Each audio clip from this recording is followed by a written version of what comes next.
So you said, what was his name again? Oh, the philosopher, Yeah, Gaudapada. Goda. That is G-A, oh, yeah, you can spell it that way too. U-D-A-P-A-D-A.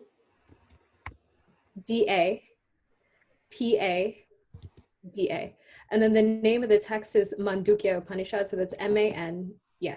There's no H, but you got the rest of the spelling right. And then Upanishad. So Mandukya Upanishad, and you said basically there are three states. Yeah, three states. There is waking, dream, and deep sleep. And then how did that relate to the direct proof that you showed me?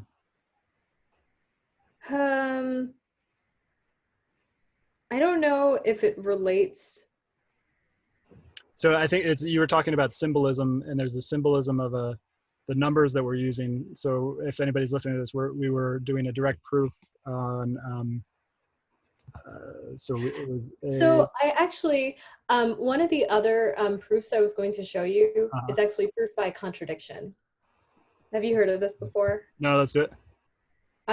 Okay, so this one, I was trying to plan this in a rush, and I got like a simple algebraic proof by contradiction for you, but I don't think I even have a good handle on this. But I think that what Gaudapada has done in showing that the waking state is unreal because the dream state is unreal since it is seen, they both have that in common. That's a proof by contradiction. So basically, you're Cool. making the assumption that you see the dream state, therefore it is real. And then you're also making that it is unreal. And then you're making the assumption that the waking state is real, but you're also seeing it the same way. So Whoa, that's no, wait. I got it. So there's a waking state. I'm in the waking state right now. The dream state's unreal. I refer to that dream state being unreal, and I also then conclude that my state is unreal because they both share similar circumstances. yeah, we cognize it the same way. Through our vision. Or the senses, rather. He uses the word seen, I think, to refer to all of our senses. Interesting. And this is what I've been learning about from John Vervaeke in The Meaning Crisis, is that essentially no, I'm losing it.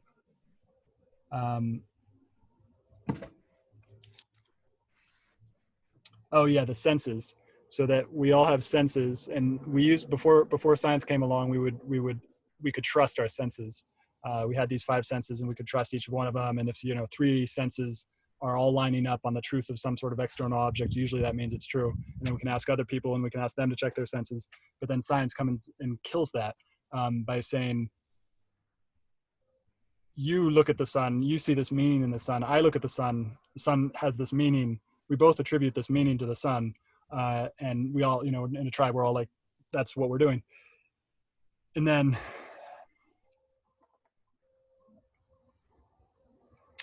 the sun, and those are our senses. And both of our senses were telling us the same story about that. But we found out that the sun revolves around the earth. And so it looks like the sun is revolving around. It looks like the sun is revolving around the earth to everybody, and everybody agreed on that until somebody didn't, and somebody tested it with science and made it, proved it. And that seems similar to what we were talking about. What do you think? How is it similar? Well, I mean, yeah, I think for me it's similar. It's that it all comes under philosophy of mind, because it's just this like question of how am I cognizing this? How do I accept this to be true? And I think that this is what I've also been having kind of a personal crisis about, right? As I've been telling you, like, how do I know this to be true? And I'm trying to answer that question by looking to Mandukya Upanishad. And so I believe that Gödel, are you familiar with Gödel and everything like that, the incompleteness theorem? I'm not. So the incompleteness theorem, I'm going to butcher it. Basically, he tried to prove it mathematically. He tried to prove that the universe was something. I can't do it justice. to talk about what it is, but it seems related to what to Okay. your quest basically. All right, I'll look it up. So we got a contradiction, a proof by contradiction. I still don't understand why that is a contradiction.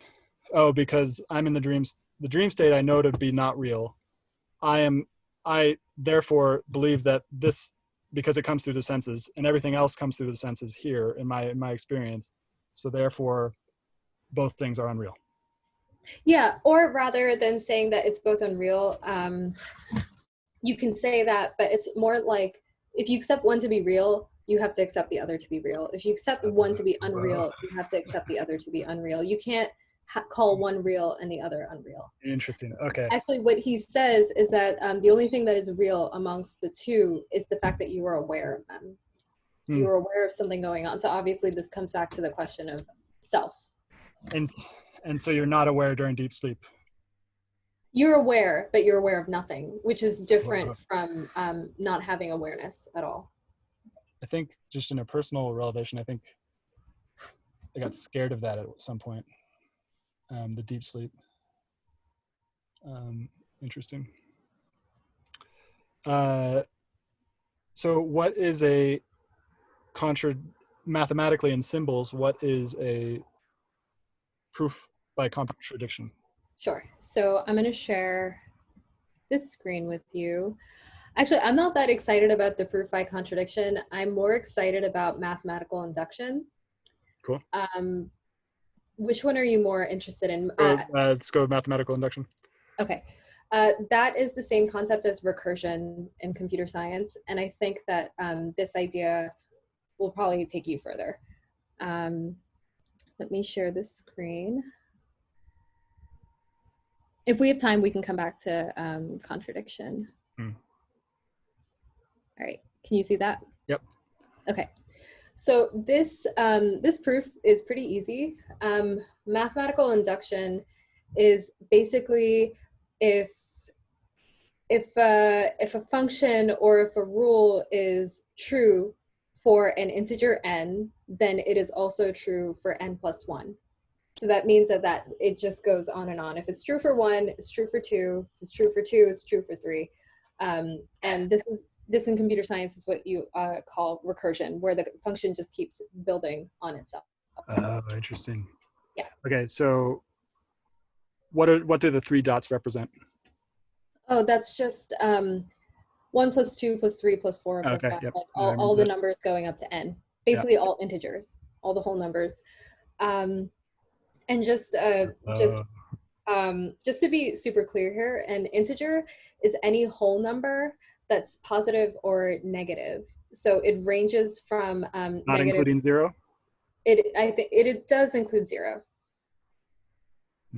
A real number is anything above the number 0 or 1. I can't remember which one. Okay. I can't remember if fractions count as real numbers. If anybody is listening to this, reach out to me on Twitter at Stewart Alsop III and tell me that. What was the question again?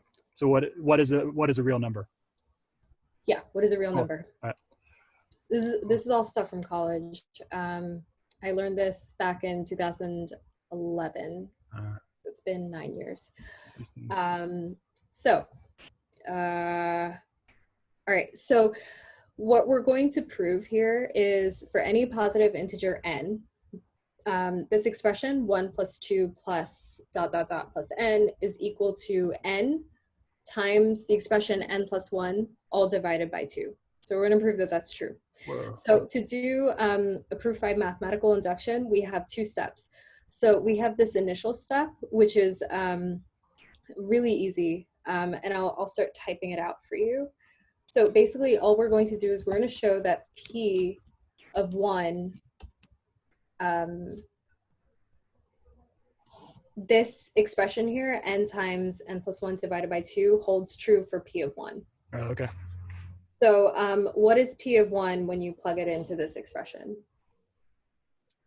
What is P of 1 when you plug it into that expression? No idea. Okay, so you're just going to do n is equal to 1 right here. So it's just going to be 1 times 1 plus 1. which Got it. equals 2. Got it. Okay. Yeah. No. No. Yeah. Okay. So you take the 1 from the p, and then you put that in the equation itself, and then that's 2 times 2 divided by 2. Yeah. Okay. Oh, interesting. Okay. Yep. Yep. And then you also know that this rule here, 1 plus 2 plus, et cetera, you're just taking 1, and that equals 1. So you know that that first part is true. The rule holds true. That's your initial step, and that's usually the easiest one. The inductive step is also pretty easy. So the inductive step is just saying, let's assume that P of K is true. Now, given that P of K is true, we want to show that P of K plus 1 is true. So I'll just start typing it out. Okay. Then for the same K, okay, I think I got that, except for maybe the last part. But yeah, go ahead. Yeah. So P of, I did try to look for some sort of like whiteboard app where I can use mathematical symbols, but I was more. I guess I should go to this website as well, Miro.com. We should probably. Yeah, this is good for like just typing stuff out, but I couldn't find a way to bring in mathematical symbols. So P of K is going to be equal I've got to. a way. Oh, you do? Yeah, there's a site called Graphemica. Yeah, I think it's called Graphemica, that you can do something like that. Graphemica? I don't know how you'd search it. That's how I'm getting the Thai letters. Got it. Maybe. Okay. Yeah, they have a bunch of characters here. Yeah. That's cool. I'm gonna favorite this one. Cool. So we know that P of K is equal to K times K plus 1 divided by 2. So we want to show that P of K plus 1 is equal to K plus 1 Okay. times K plus 2 divided by 2. And this is going to be quite easy to do. So we have this expression, right?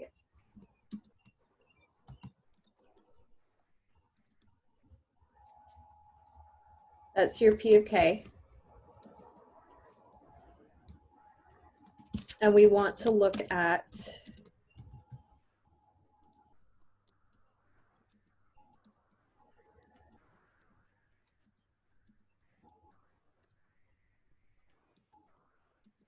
or rather, we just want to show that that's true. So all we're going to do is we're going to make a really simple substitution.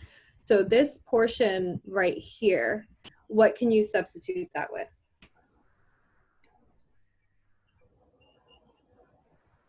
P of K? Yeah, exactly. So what does P of K equal? K plus 1. Well, it equals this. Oh. Times K plus 1 divided by 2. Oh, okay, all right, yeah. Yeah. So let me just write that out. So that entire expression, I'm just going to bracket it. It looks messy, but just to keep it organized, plus K plus 1. And then we're going to simplify this expression. So you remember how to add two fractions that don't have the same denominator, or rather, this is a whole number. You know how to turn this into a fraction so that you can add these two expressions together. I don't remember. Okay. Yep. All right, it's pretty easy. Basically, the denominator here is just 2. So you're just going to multiply this by 2 over 2. Multiply that by 2 over 2. Okay, now I'm lost. Oh, you're basically just multiplying it by 1, but in order to add two fractions. So basically, you want to add these two expressions.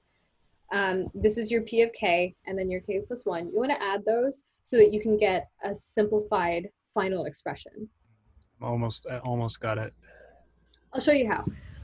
So basically, you're just changing the form of it, but you're not actually changing the value. You're not changing what it represents. So in order to do that, you are just multiplying it by 2 over 2, which is just 1. And when you multiply by 1, you're not actually changing the value. right? But you're just sort of changing the symbol. So here's what happens. You're going to end up with k times k plus 1 all over 2. And then when you multiply this, you're going to get 2 times k plus 1 all over 2. So now you have the same denominator. Do you remember? This is something I need to ask. What is a denominator? In a fraction, if you have so if you have a number that can be expressed as a fraction, so 5 over 3, right? Which is no, let me do something different. You have 3 over 2 to express 1.5, right? 3 is your numerator and 2 is your denominator. Over 2. Okay, It's the same, yeah, because when you divide 3 by 2, you get 1.5. And that's just the fractional way of expressing that value. You're saying there's the whole number 1, and then you are halfway between 1 and 2.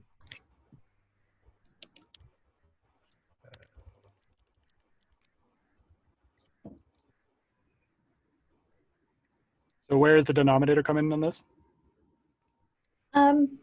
So the denominator basically is, we have this expression right here, like that's just the simplest form for what this series, so basically a series is, it's the sum of, let me actually Google the definition of series because I don't want to give you bad information.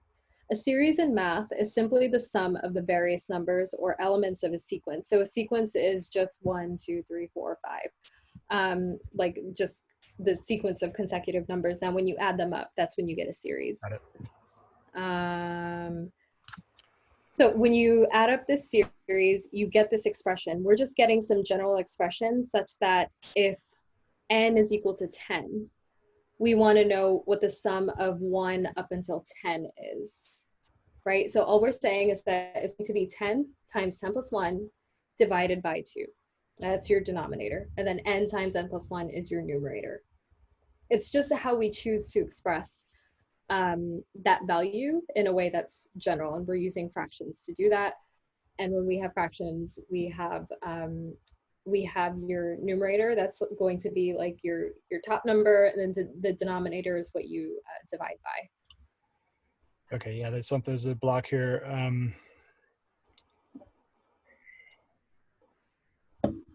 What are we trying to do? Let me see if there's a better definition of denominator. It just says the number below the line in a common fraction, a divisor. I like that better. The denominator is a divisor. So figure representing the, no, okay. I don't think that's important. Okay, so denominator, you got denominators and then you got numerators. Those have to do with fractions. And then what is the connection between fractions and what we just did? Can you go back to that screen? Yeah. Yeah.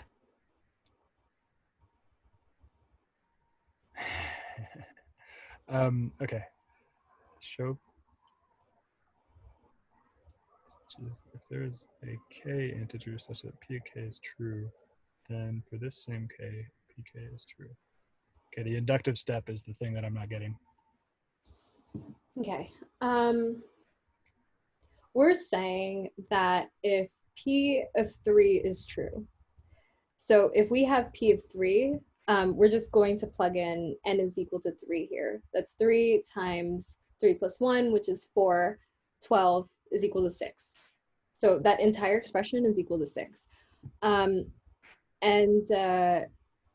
If we do 1 plus 2 plus 3, what does that give us? 1 plus 2 plus 3. That would be 6. 6.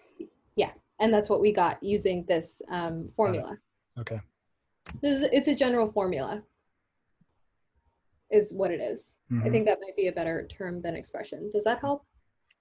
It's a general formula. Okay. Because say we wanted to look at n is equal to 1,000, it's really hard to manually sum up 1 plus 2 plus Mm-hmm. whatever's in between up to 1,000. Maybe we could easily do it in Python, or we could use Excel or whatever, but we just Mm-hmm. have this simple expression here that'll give us the answer much more quickly. And we're showing that for any integer, this will hold true. So no matter how high we go, we can always come back to this expression and just simply plug it in and get the value that we need. Okay, I'm hitting a block, and I think I need to switch because I'm not getting it. And I want to come back to this. Do you want to go into? And I'm pretty sure we're past the 30-minute mark. Do you want to go into what you're trying to do? This is Sure. yeah. This Yeah. is normally the way I learn. Is like I go. I'll take small bites, and then I'll like go back, and then I do it every day basically. So the biggest thing, and so let me put this into my spaced repetition. Actually, this will be cool for people to see as well. Where are you sharing this? To Twitter? I'm not. Well, I'll talk about that. We can talk about that as we do your stuff because it's related to that. Okay. Yeah.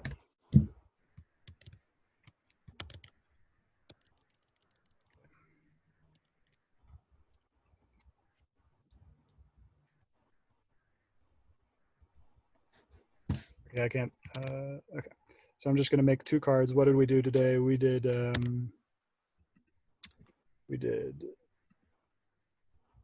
learned what a proof was.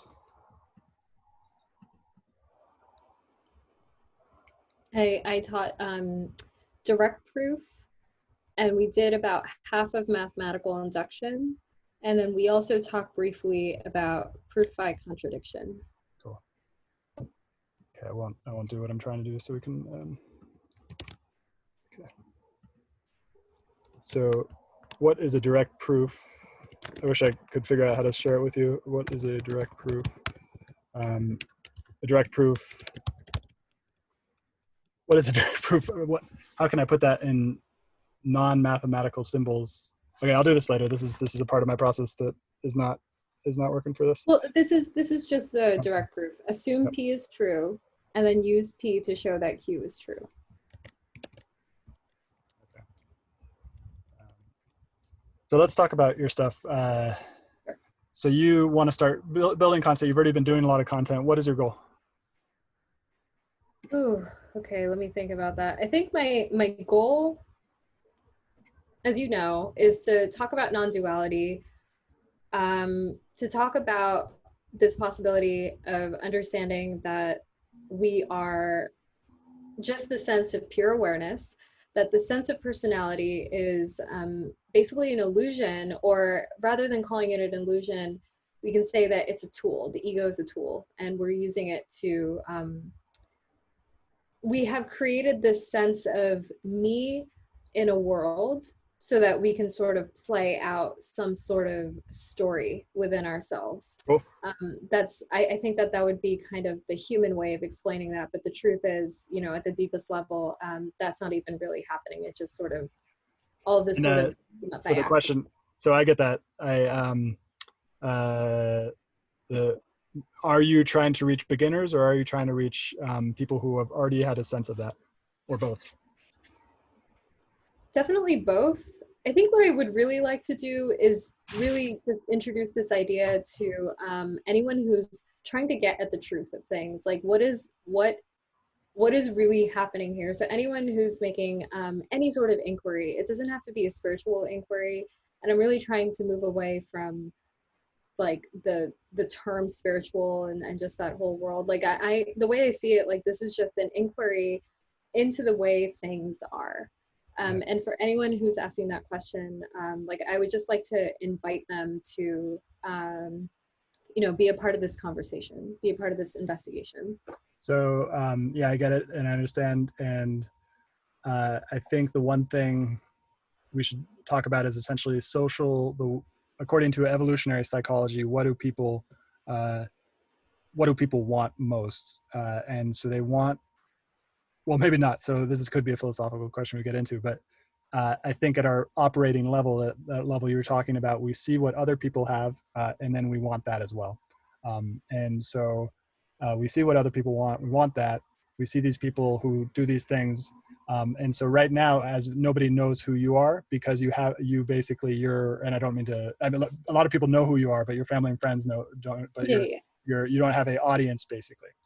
So the way that I found the best way to promote what I'm doing is to find other people who have already essentially are seen as respected in certain communities. And this is a big one I learned from me. It's not about just getting respect from everyone. I don't want respect. This could be just my thing as well. I don't want respect everyone. I want respect from the people that I respect. Mhm. And so I would suggest that you start to reach out to those people, the people that you respect who are already talking about non-duality, and just start to be friends with them. Mhm. And that's the hardest part, is because you can't. There's networking, and then there's friendships, and they like, nobody likes it if it's fake. At the same time, it's like everybody knows it's doing it in certain sectors. Sometimes you don't. That's, I think, why some people get into trouble. And so yeah, it's basically just make friends with people. And on a podcast, that would be a really good idea, because then you're having a conversation. I got the sense from the fact that I can ask you questions that you are becoming impassioned, and I know that you were planning certain things that you were saying on social media. But what we're doing is we're basically letting it all come up organically, and that's my favorite way to do it, is to essentially have an organic way of doing it. And then, so where are the people that you respect teaching non-duality? Who are they? I would say, actually, the woman we talked about, Kavita Chennaiyan, she's definitely one. Christopher Wallace is definitely another. I would say my teacher, Jim, although he's not extremely well known, I think he's only known to a small circle of people, and I think he prefers it that way. Who else? I would say Swami Chinmayananda, Mm-hmm. although he's obviously not around anymore. He passed away almost 30 Interesting. years ago. So there's a Um, lot of ideas that you can do. So what as you can see, what I'm doing right now is I like to learn in public. I'm not sure if that's going to work. That's an experimental thing that I'm trying out. Basically, I think people react to it, but I don't think they react to it in the same way as other things. So, uh, uh, in what way could you learn from them in public? what do you mean by in public? I mean, well, there's two versions of being public right now. There's online public, in-person public. There's only one now. There's online public. Mhm. So it's on Twitter, it's on Facebook, it's on Instagram. You're already on Instagram. You're already doing that. So one idea could be is reach out to Kavita and do just a very simple experiment where you both do a Instagram live. I'm not sure if you can stream on Instagram live directly, but I know you can do it on Facebook, and I know you can do it on Twitter. So those are two kind of ways you could do it. What do you think about that? Yeah, I think for me, I'm realizing that when you tell me that I should think about reaching out to those people, I do feel like I feel intimidated by the idea of that, because I feel like they're so busy that they would probably not Yep. have time. Have time. I've seen interactions with you and Christopher Wallace. He respects you. I think there would be no problem reaching out to him. He is busy, but that's just something you just get over through time and experience. Is just like I was facing a block there with math. The key thing is, I know that I will if I want to learn it that enough, I will get it through that blockage, and it is painful in that beginning part, Mm. particularly in terms of that. And this is why it's so difficult, because the social relationships, we look at these people and we're like, oh yeah, they know what they're doing. No, nobody Mm. fucking knows what they're doing at all. Um, uh, and We and talked so about this week, yeah, right? nobody knows, and everybody tries to create this image, because then they believe that if they create the image that they know, they will then essentially be seen as the one who knows. Uh, but I don't think that's what you're into, because it seems like you're getting into the fact that we don't know, and the part of us, that ego construct, doesn't exactly know, and it's kind of trying to figure it out. It's almost like, landing in a um, alien world. Each That's what I've been struggling with this week. yeah. Yeah. And I've also been, I think the other thing I realized, and I don't remember if I discussed this with you already, but I think that sometimes when I speak, and I've noticed this happening at my job, sometimes I speak with so much conviction that people end up believing what I'm saying anyway, and I don't realize that they're listening to me because just because of how just because of the conviction with which I speak. It And that's sounds it. like I know what I'm talking about. Yeah. Most people don't have that ability to speak with that conviction. And it's, so that is a tool. And as we discussed, it's a tool that with it comes responsibility. Right. But uh, you need to use it to reach your goal. And so you want to, so I think it makes sense to like think of 3 to 4 people, and then you send them a message. Hey, I'd like to do a live video where I'm just kind of, we have a conversation or I interview you. People, when it's just a conversation, that means usually it's between equals. And if it's an interview, that means you want something from them. And that wanting something from them is knowledge, or it could be very many things. But so some people have a particular way of relating with reality that makes them more open to receiving interview requests, because they like to feel it. They like to feel good. Oh, like, oh, this person wants me to come and do this. Again, I don't think that's going to be the type of people that you're looking for. You're going to be looking for the people that are almost harder to get, because they don't want an audience, and they recognize that there is they just want to, do their thing. There is sometimes a mix between those two people. Um, uh, so yeah, it depends on you whether you want to do conversation or interview. Okay, I can see myself doing that. Yep. Yeah, maybe offer it up like I'm doing this because I want to gain the experience of learning how to have a conversation, which And is that's what I want it's to do. true. Yeah, yeah. And that's the key part, is that it's true and it's honest, and it's everybody's upfront about it.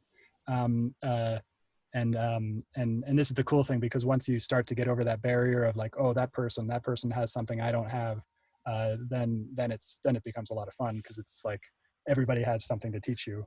And yeah. Okay. Well, I think that the one barrier that's coming up for me, and I really feel this as like I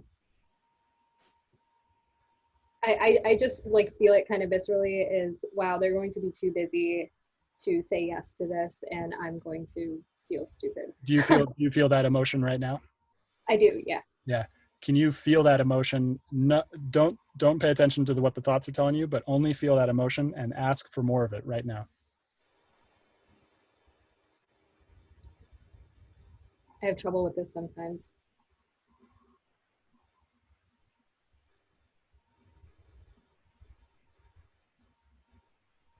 So noticing the sounds around us, our breath, our sensations. So noticing that's all that's there. And there's this sensation, this deep feeling, and just zero in on that feeling and ask for more of it.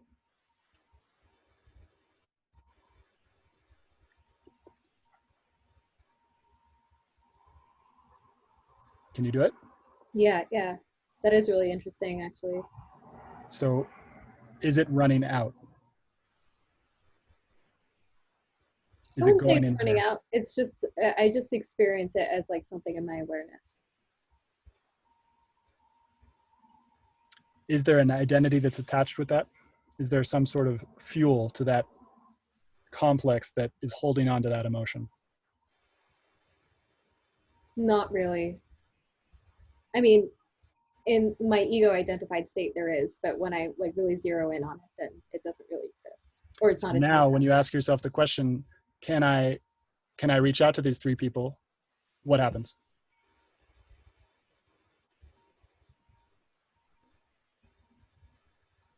What happens? I'm really aware of that block that I have. Do you want people to see your content more than you want the attachment to the sensation, or whatever's keeping it inside of your body? Definitely want to reach people more with my Okay. content. Yeah. And do you feel that when you say that? Where do you feel that? Mm, Say it again. I feel it here. Yeah. Yeah. So yeah, I mean, so you want it, and now it's essentially doing it, and that's the, you just got to do it. There's no way. There's no like there. I mean, we can look at other options. We can look at other options for how to get your content out there. This is the one that I know, so I know that one really well, so I can tell you that one. I can also, yeah, we can go into other stuff. Have you ever used Twitter? Do you use Twitter? I don't. Do you think I should? I think there is a place for you on Twitter. Currently, I think I might be the only one. There are other people doing it, but yeah, and I already know them. Yeah, that are talking about non-duality, because Twitter is the hardest for non-duality because you got to be really, really succinct. You have one Mm-hmm. message that you say, and you have to be within 4 lines. You have to make that point, and that is really hard. So I do suggest you get on Twitter, and I do. Yeah, it's really the skill for you if you want to go this route of talking to other people. Twitter is a great way to actually connect people and ask them about that. I can give you a target right now, Jason Snyder. I haven't met him yet, but we've exchanged. He's making jokes about non-duality, which is really funny. Jason Snyder, you said? Yeah, Jason Snyder on Twitter, and I don't know his handle, but he would be a good person to talk to. So just go on Twitter and look at what he is doing, yeah, he was getting pretty funny about a week ago in terms of making non-dual jokes that nobody will get except for people. All right, I'm gonna check it out. Yeah. So, and then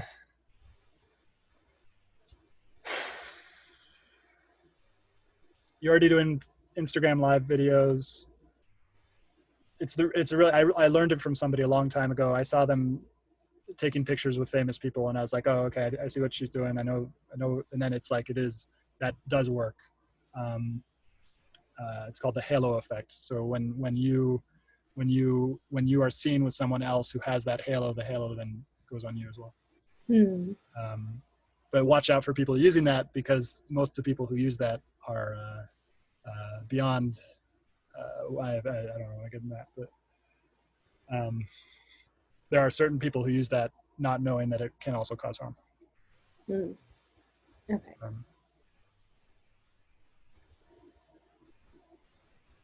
you have any questions?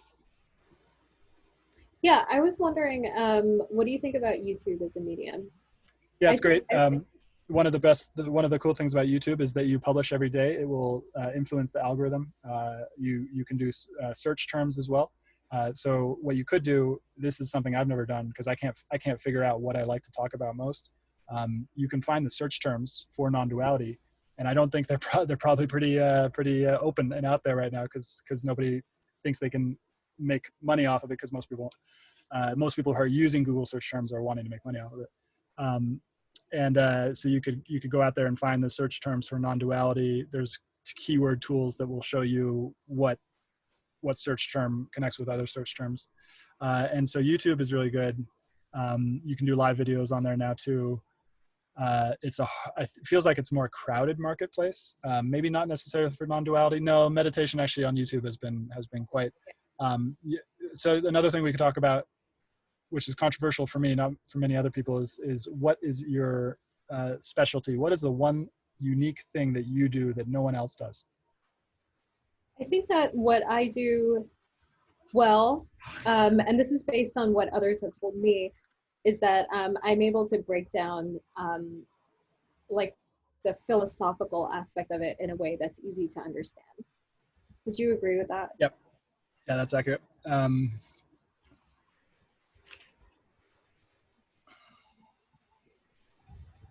So you can make it clear for people who might be beginners, who don't really delve deeply into it, and you can kind of. Yeah, I think what I'm realizing, even just now in this conversation, is that as much as the work is about meditation, lots of people are teaching meditation, and what they're teaching is correct. It's what you basically just taught me, like really dive into it, become aware of it. This is what we call mindfulness. Like every meditation teacher, or almost everyone, is teaching this. I think maybe what we don't have a lot of is the why. And it's interesting because I feel like in that community, they would discourage us from going into the why. Me personally, I find that the philosophical ponderings are very important, like this question of what we were talking about, like the dream state and the waking state. They're both. It's important for it's important for a certain group of people. It's not that important for a lot of people. That's also true. Yeah. That's also true. This is why I really think that you should watch John Vervaeke, because John Vervaeke does exactly that. Exactly what you just mentioned. He's doing that for all of the history related to the meaning crisis and what we know about the brain from cognitive science. So he's doing exactly what you're talking about, and that the group. So it's really interesting that people have been having experiences like what you're talking about, what non-dual experiences, aware experiences, awakening experiences, spiritual enlightenment. All that's been happening for a long time, but nobody's been able to talk about it. So but our ability to talk about it is improving over time. And so that's where you want to get in. And I mean, that's like the heroes of history, or the people who have been grappling with this stuff and have been able to explain what these states are, how you get to them, why you want to get to them, what is it, this dialectical process with history, like as a group, how do we learn, as individuals, how do we learn, how do we connect all these different things. So this is like getting into the philosophical realms, and that is, first of all, like usually they like to the groups like to scapegoat these people a lot. So these people get scapegoated a lot, and then they so it's challenging, and you might get flack, particularly if you're always pointed at the truth. People, particularly now, aren't going to get upset by that, and so that's something to be aware of as well. Probably not soon, because it takes a long time. That's the other thing we should talk about. It takes a long time. Wait, people will get upset by what exactly? When you're people in like what we talked about in our first conversation, right? Like this, like when you show people the truth, it tends to make them angry. Yes. Yeah. Exactly. Yep. Yeah. So that can happen, and then that's the other thing we should talk about, is that it takes a long time. So it can take a long time. It can go really quick. You can but it's like a really bad idea to expect that it will go quick, and you don't really have a set goal of like, I want 20,000 people watching my videos, and that is sometimes is good to set that type of goal, because it gives you something to look at and to follow. But then but you're just doing it because you want to just share it, basically. Yeah. So it's so that just don't worry about how long it takes. Yeah. What else do you think? Do you have any other questions? I don't think so, and I think we're almost at time. But one last thing I'll mention is, I'm also exploring how to share these ideas through story, like just through fictional story. And I think that that's what the philosophers back in the day have done with scripture. They have woven in these concepts into stories, like the Mahabharata and the Ramayana. Mm-hmm. And so I'm exploring that as well. But I'll see like just how far I get with just explaining it in plain words. Okay, yeah, this new essay I'm working on about Mandukya Upanishad is it's definitely a challenge, but it's an interesting one, and I'm excited to post it at some point. And so if anybody is listening to this, where can they find it? I will post it to Medium, and I'll also share it on Instagram and Facebook so that you guys can get the links there. What are your handles? Oh, my handle is nondual yoga, so it's nondual.yoga. And then my Facebook handle is just Nav Manivannan, so N-A-V as in Victor, M-A-N-I-V as in Victor, A-N. Manivannan. All right, cool. Awesome.